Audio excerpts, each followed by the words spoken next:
Bismillahirrahmanirrahim. Assalamualaikum warahmatullahi wabarakatuh. Perkenalkan, nama saya Haryani dengan NIM 19.933. Pada kesempatan kali ini saya akan menjelaskan materi mengenai memahami kejenuhan belajar bagi siswa. Baiklah, langsung pada pengertian teknik bimbingan. Teknik adalah cara atau langkah metode yang dilakukan untuk mencapai suatu tujuan. Bimbingan adalah mengarahkan ataupun memandu, mengelola, dan menyetir, atau dapat diartikan pula sebagai bantuan atau pertolongan. Dalam hal ini ada 7 poin yang dibahas. Yang pertama yaitu bimbingan kelompok. Yang dimaksud di sini bimbingan kelompok yaitu mencegah berkembangnya masalah atau kesulitan pada peserta didik. Ada 5 langkah yang harus dilakukan dalam hal ini. Yang pertama itu langkah awal, yang kedua itu perencanaan kegiatan, yang ketiga pelaksanaan kegiatan, dan yang keempat evaluasi kegiatan. Selanjutnya poin yang kedua yaitu individual counseling, yang maksudnya belajar melalui hubungan khusus secara pribadi dalam wawancara antara seorang konselor dan peserta didik. Adapun tahap-tahapnya di sini, yang pertama yaitu tahap awal konseling, kedua tahap akhir konseling, tahap pertengahan. Jadi dalam individual konseling ada beberapa tahap yang dilakukan. Yang pertama itu tahap awal konseling, tahap akhir konseling, dan tahap pertengahan ataupun tahap kerja. Poin yang ketiga yaitu konseling kelompok. Maksudnya di sini yaitu upaya bantuan kepada peserta didik dalam rangka memberikan kemudahan dalam perkembangan dan pertumbuhan. Selain bersifat pencegahan, konseling kelompok dapat pula bersifat penyembuhan. Prosedur konseling kelompok sama dengan bimbingan kelompok. Adapun tahap-tahapnya yaitu tahap pembentukan, tahap peralihan, dan tahap kegiatan, dan yang terakhir yaitu tahap pengakhir. Selanjutnya yaitu konsultasi. Maksudnya di sini yaitu strategi bimbingan yang penting karena banyak masalah. Suatu hal akan lebih berhasil jika ditangani secara tidak langsung oleh konselor.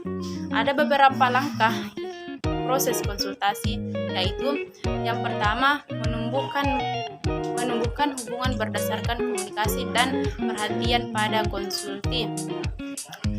Selanjutnya yaitu menentukan diagnosis atau sebuah hipotesis kerja sebagai rencana kegiatan. Selanjutnya itu mengembangkan motivasi untuk melaksanakan kegiatan. Selanjutnya melakukan pemecahan masalah.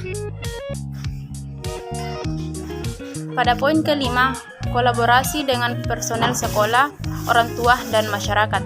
Pada saat merencanakan program layanan dasar bimbingan, konselor dapat berkolaborasi dengan kepala sekolah tentang berbagai kebijakan sekolah yang dapat didukung oleh program bimbingan konseling seperti meningkatkan prestasi sekolah dalam bimbingan akademik, kesenian, olahraga, pramuka, dan kedisiplinan. Pada saat merencanakan program, konselor dapat juga berkolaborasi dengan Wakasek kurikulum, kesiswaan, dan sarang tentang penataan waktu pelaksanaan bimbingan konseling sekolah.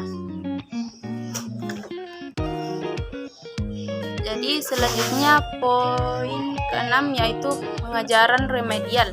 Nah, pengajaran remedial merupakan salah satu tahap kegiatan utama dalam keseluruhan kerangka pola layanan bimbingan belajar, serta merupakan kegiatan lanjutan logis dari usaha diagnostik kesulitan belajar mengajar.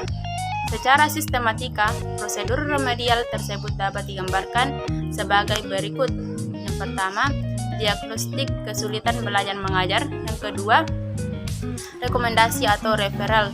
Yang ketiga, penataan kembali kasus. Yang keempat, pilihan alternatif tindakan. Yang kelima, layanan konseling. Pada poin ke-7 yaitu penggunaan teknologi dalam layanan bimbingan dan konseling. Salah satu layanan bimbingan dan konseling dengan menggunakan teknologi komputer khususnya internet adalah e-konseling atau penggunaan teknologi telepon.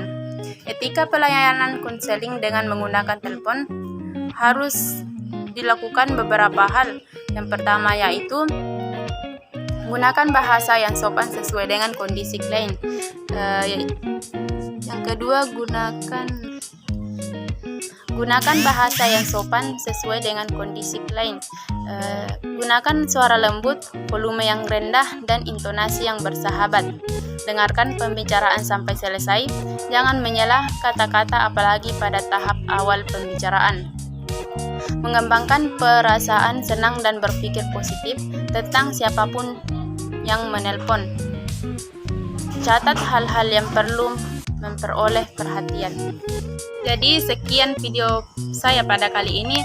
Bila ada kesalahan mohon dimaafkan.